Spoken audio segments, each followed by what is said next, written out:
Hello guys, welcome to my channel. So আজকে আর কি বলবো, 26 রানে হেরে গেলাম। মানে ক্রিকেট হোক বা ফুটবল, খুশি হওয়ার চান্স প্রচুর কমই দেয়। আজকের ম্যাচটা জেতার একটা চান্স ছিল, অনেক বড় একটা চান্স ছিল, কিন্তু আমরা অতিরিক্ত বেশি ডট বল খেলে ফেলেছি। এখানে ব্যাটারদের তেমন একটা দোষ দেবো না, স্পেশালি পরে যারা আসছে, কারণ তানজিদ শান্ত আউট হওয়ার পর একটা প্রেশার ক্রিয়েট হয়ে গেছিলো। সো এখানে টিকেটের কথা বেশি ইম্পর্টেন্স ছিল, তাই ব্যাটারটা ওটাই করছে যেটা ওখানে করা দরকার ছিল। বোলিংয়ের কথা বললে বোলিং আমাদের প্রত্যেকবারই ভালো হয়, এবারও ভালো হয়েছে। এবং নাহিদ রানের কথাটা যদি স্পেশালি বলি, তাহলে সে এবার একটু বেশি মার খেয়ে গেছে, 65 রান।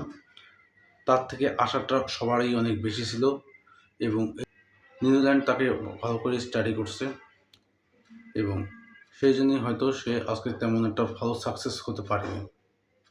অন্যদিকে রিশাদ হোসেন, যার পিএসএলের পারফরমেন্স তেমন একটা ভালো ছিল না বললেই চলে, তাকে নিয়ে হয়তো ওইভাবে স্টাডি করা হয়নি, এই জন্য তার পারফরমেন্স এবার ভালো দেখা গেছে। এবং আমরা 2টা 50 পাইছি, তাওহিদ হৃদয় এবং সাইফ হাসান।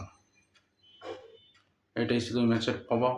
এখন নেক্সট ম্যাচে যদি আমরা জিতেও চাই, দুটো ম্যাচ আছে, দুটো ম্যাচেও যদি সিরিজ জিতে যাই, তাহলে আমাদের র্যাঙ্কিং আপ হবে না।